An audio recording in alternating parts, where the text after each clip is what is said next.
My name is Claire. At 29, I'm a chef at one of the city's most upscale restaurants. Cooking is my passion, my art. But let me tell you, my life isn't just about perfecting recipes.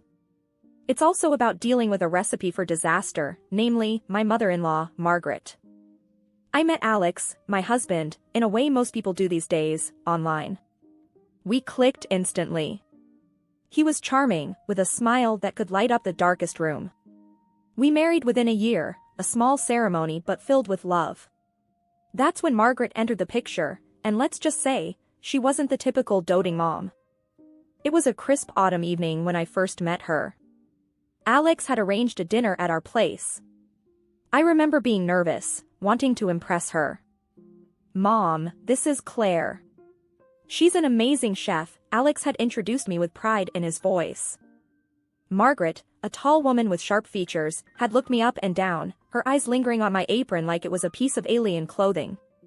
"A chef, huh? I hope you can cook something more refined than diner food." I had chuckled, nervously. "I'll do my best to impress you." Dinner was my arena, and I had put my heart into it. The table was set with my best dishes, herb-crusted lamb, a delicate risotto, and a chocolate mousse to die for. Margaret had poked at her food, a frown forming as she tasted each dish. "Well, it's edible, I suppose. Not what we're used to, but it'll do." Alex had shot me an apologetic look, but said nothing. That was Alex, always avoiding confrontation, especially with his mother. After dinner, as I was clearing the table, Margaret cornered me in the kitchen. "Claire, dear, I hope you understand that Alex comes from a refined family. We have certain standards." I had nodded, trying to keep my cool. "I understand, Mrs. Thompson. I'll keep that in mind." She had sniffed, her gaze cold and calculating. "See that you do. My son deserves the best." That night, as Alex and I lay in bed, I turned to him. "Your mother is quite something." He had sighed, pulling me close. "She's always been like that. But don't worry, we'll manage." Manage, I thought. If only I had known then how much of an understatement that would be. It was a busy Friday night at the restaurant. The kind of night where the kitchen is a whirlwind of activity, and I'm in my element, orchestrating the chaos. That's when Margaret decided to grace us with her presence, unannounced. I was plating a delicate salmon dish when I saw her sweeping through the dining area, like she owned the place. She had that look on her face, the kind that spelled trouble. My heart sank. I watched from the kitchen as she settled at a prime table, snapping her fingers for service. I wiped my hands on my apron, bracing myself for the inevitable. Emerging from the kitchen, I approached her table with a cautious smile. "Good evening, Mrs. Thompson." "What a surprise! What can I get for you tonight?" She looked up at me, her eyes sharp. "Oh, Claire, darling. I thought I'd try your little restaurant. Bring me your best dishes. Spare no expense." I nodded, my mind racing. "Of course, Mrs. Thompson." The orders were extravagant: caviar, truffle pasta, the most expensive wine. As I prepared her dishes, I couldn't shake the feeling of dread. When the bill arrived at her table, Margaret glanced at it, then waved it away. "Oh, I won't be needing this. Put it on Claire's tab. She's family, after all." My head chef, who had delivered the bill, came back to me with a puzzled look. "Claire, she says you're covering her bill." I felt a knot in my stomach. "Did she now?" I muttered, clenching my fists. I walked back to her table, the bill in hand. "Mrs. Thompson, there seems to be a misunderstanding. This is a business, and..." Margaret cut me off with a wave of her hand. "Nonsense, Claire. You can afford a little generosity for your family. It's the least you can do." I tried to keep my voice steady. "Mrs. Thompson, this is highly irregular. But she was already standing, her coat draped over her arm. "Don't make a scene, dear. It's unbecoming. Just take care of it." And with that, she left, leaving me with a bill that could pay my rent twice over. How could she? How could she just walk in and expect me to foot the bill for her extravagance? I felt used, cornered. And worst of all, I felt alone in this. Alex would just tell me to let it go, to keep the peace. But peace, I realized, came at a price. A price I was no longer sure I was willing to pay. Holidays. A time for family, laughter, and good food.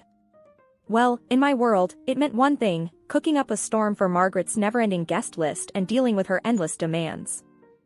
It was Thanksgiving, and as usual, Margaret had decided to host it at our place. After all, Claire, you have the space, and you're such a good cook, she had said on the phone, her voice dripping with faux sweetness.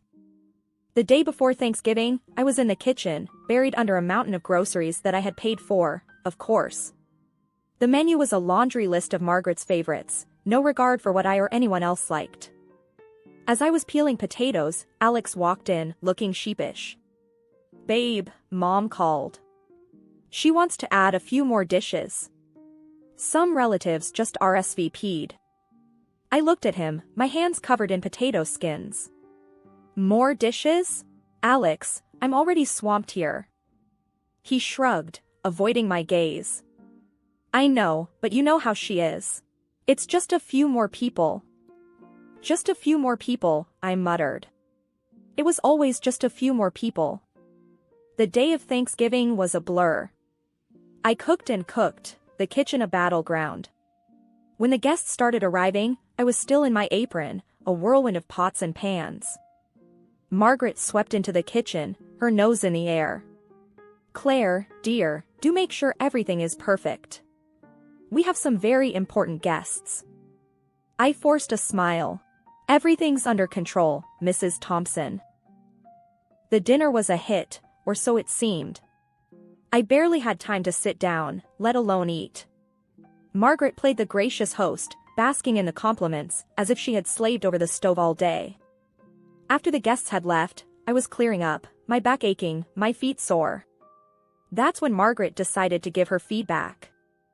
"Claire, the turkey was a tad dry, and the cranberry sauce too tart. And really, dear, you could have dressed up a bit. You looked like a maid amongst the guests." I clenched my jaw, holding back the retort that was on the tip of my tongue. "I'll keep that in mind for next time, Mrs. Thompson." Alex, who had been silent all evening, finally spoke up. "Mom, Claire worked hard. It was a great dinner." Margaret sniffed. "Hard work is expected, Alexander. No need for praise. Good night." As I watched her leave, I wondered why I was putting up with this. Why I was allowing myself to be treated like a doormat, my efforts dismissed, my feelings ignored. Alex put an arm around me. "Don't take it to heart, babe. Let's just go to bed." I nodded, too tired to argue. But inside, a storm was brewing. Something had to change, and soon. I never thought I'd be grateful for getting sick, but when I caught the flu right before Christmas, it felt like a twisted sort of blessing. Maybe now I'd get a break from Margaret's demands. Or so I thought. I was curled up on the couch, buried under blankets, a mountain of used tissues beside me. That's when my phone rang.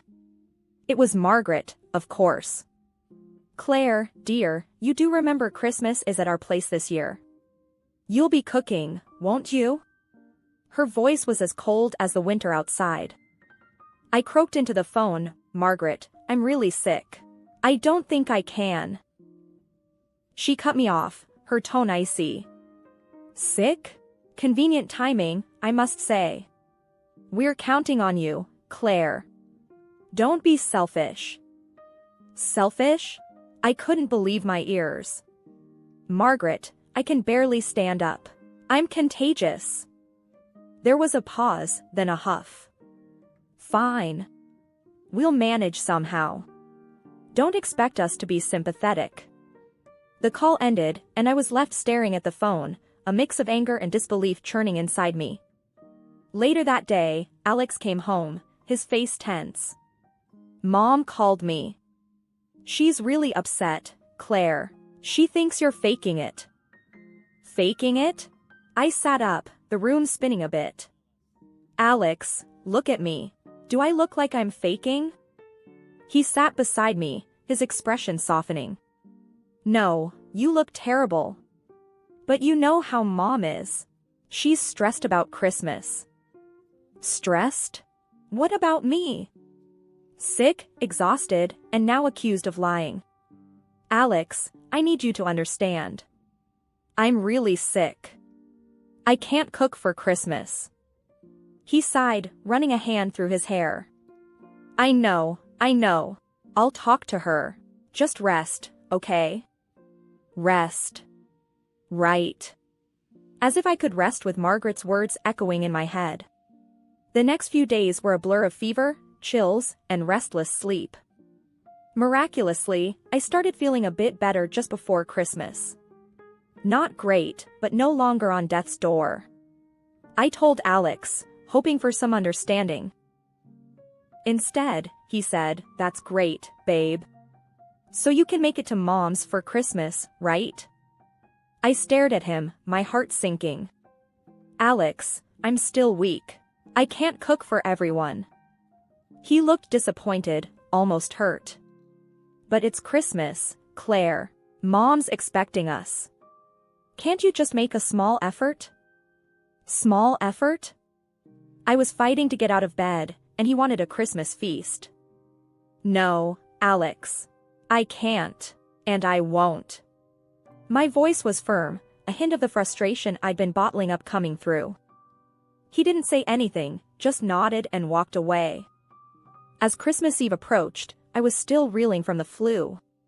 There was no way I could cook an entire feast. I decided to take a stand. I won't be able to cook for Christmas, but I'll order dishes from the restaurant, I told Alex, my voice firm. He looked at me, puzzled. What? But Mom's expecting you to cook, like always. I shook my head. I can't, Alex. I'm still weak. She'll have to deal with it. He sighed, a look of resignation on his face. Okay, I'll tell her. Later, when Alex relayed the message to Margaret over the phone, I could hear her shrill voice from across the room. Order food? That's her solution? Fine, but she better not expect me to cook.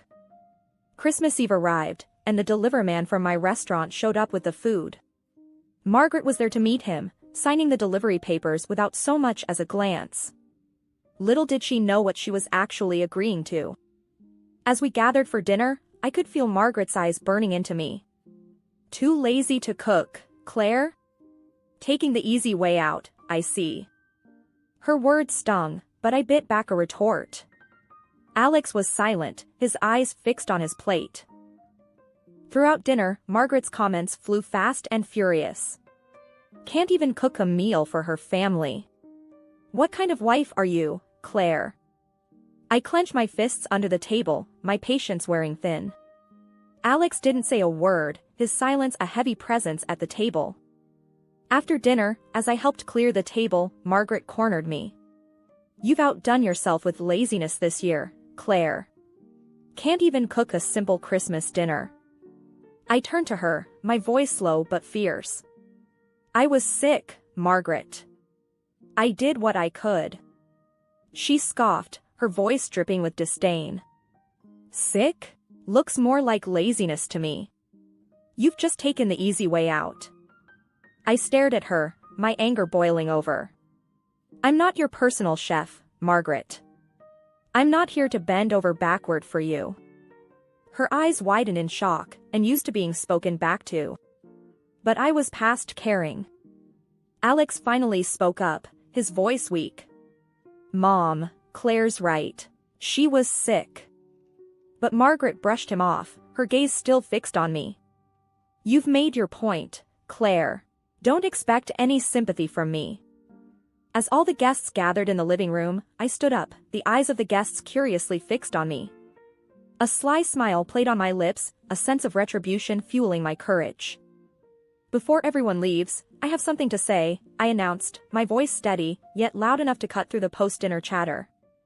Margaret, sitting at the head of the table, raised an eyebrow. What now, Claire? Another one of your excuses? No, Mrs. Thompson. It's about the dinner tonight, I replied, my satisfaction growing. You owe $5,000 for it. A collective gasp filled the room. Margaret's face transitioned from smugness to shock. Excuse me? $5,000? For what? I held up the invoice, detailing every item. For everything, the groceries, chef's labor, delivery. All of it. Her voice escalated, piercing the shocked silence. This is absurd. I will not pay for your incompetence. But you already agreed to, Mrs. Thompson, when you signed for the delivery, I countered, feeling a surge of power. She sputtered in disbelief. I signed for the delivery, not for this outrageous bill. From my folder, I produced the signed delivery papers. Unfortunately, you did. It's all legally binding. Alex, my husband, who had been a silent spectator, finally interjected, his voice laced with unease.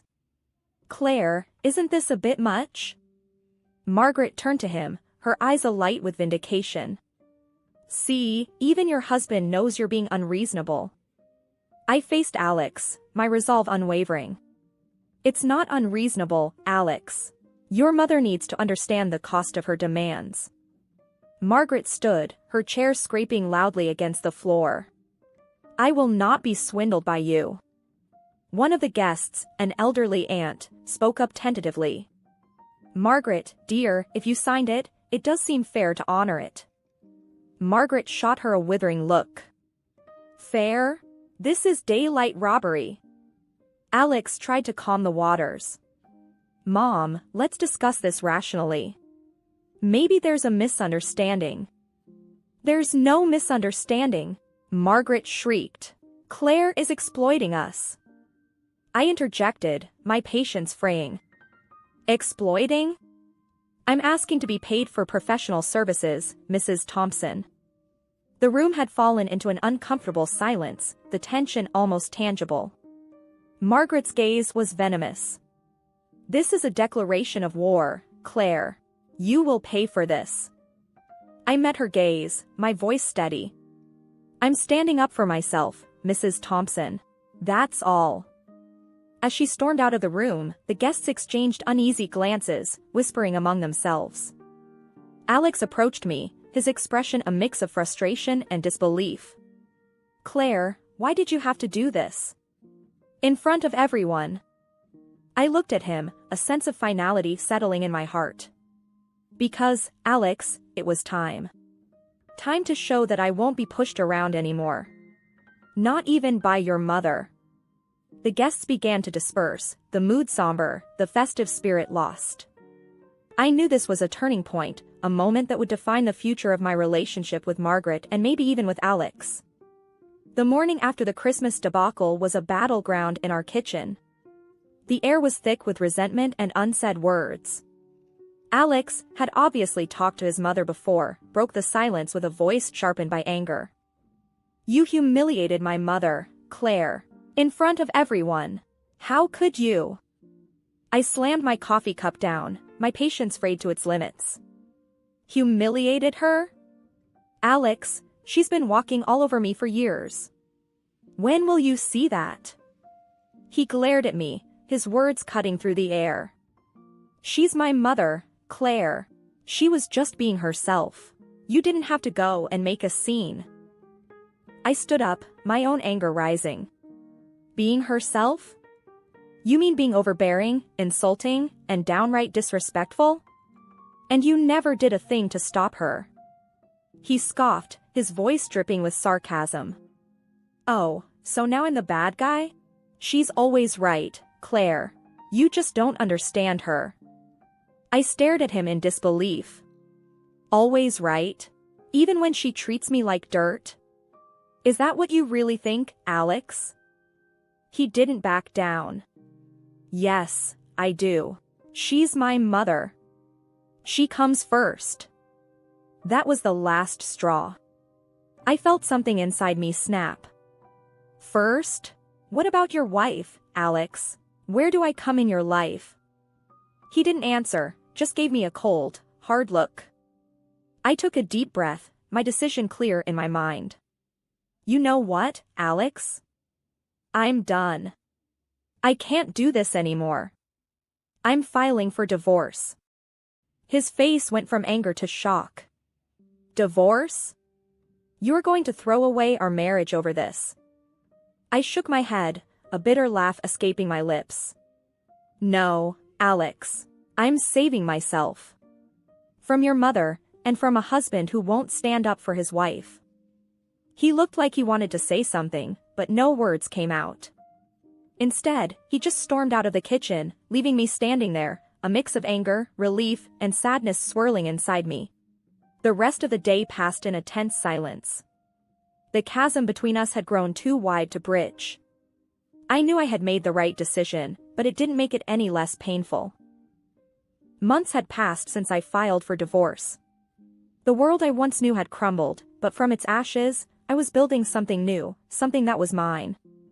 I found myself in the kitchen of my apartment, the morning sun casting a warm glow on the walls. The aroma of fresh coffee filled the air, a comforting presence in my newfound solitude. My phone rang, breaking the peaceful silence. It was my best friend, Lisa. Hey, Claire. How are you holding up? Her voice was filled with concern. I took a sip of my coffee, a smile touching my lips. I'm good, Lisa. Really, I am. I feel free. She chuckled. That's great to hear. You sound better. I leaned against the counter. I am better. I'm focusing on myself now, my career. I'm rediscovering who I am, without Alex, without Margaret. There was a pause, and then she said, I'm proud of you, Claire. You're doing what's best for you. I sighed, a sense of contentment washing over me. Yeah, it's been tough, but I feel stronger, you know? I'm finally standing up for myself. Lisa's voice brightened. Speaking of standing up for yourself, how's the restaurant doing? I glanced out the window, a sense of determination building within me. It's going great. I've been creating new dishes, experimenting. I feel alive in the kitchen again. That's the Claire I know, Lisa said, her voice warm with affection. Hey, why don't you come over tonight? Cook us one of your amazing dishes, and we can catch up. I laughed, the sound light and genuine. I'd love that, Lisa. It'll be nice to cook for friends again. After hanging up, I looked around my kitchen, a space that was once a battlefield of marital disputes and now a sanctuary of my independence. I picked up a photo from the counter, one of me and Alex in happier times. For a moment, I allowed myself to remember the good times, the love that once was. Then, with a deep breath, I put the photo away in a drawer. It was part of my past, a chapter that had closed. As I prepared for the day, I felt a sense of excitement for what lay ahead. The divorce had been a difficult journey, but it was also a journey of self-discovery and empowerment. That evening, as I cooked in Lisa's kitchen, laughter and chatter filling the room, I realized this was what happiness felt like. No pretense, no pressure, just me being me. As we sat down to eat, Lisa raised her glass. To new beginnings, Claire.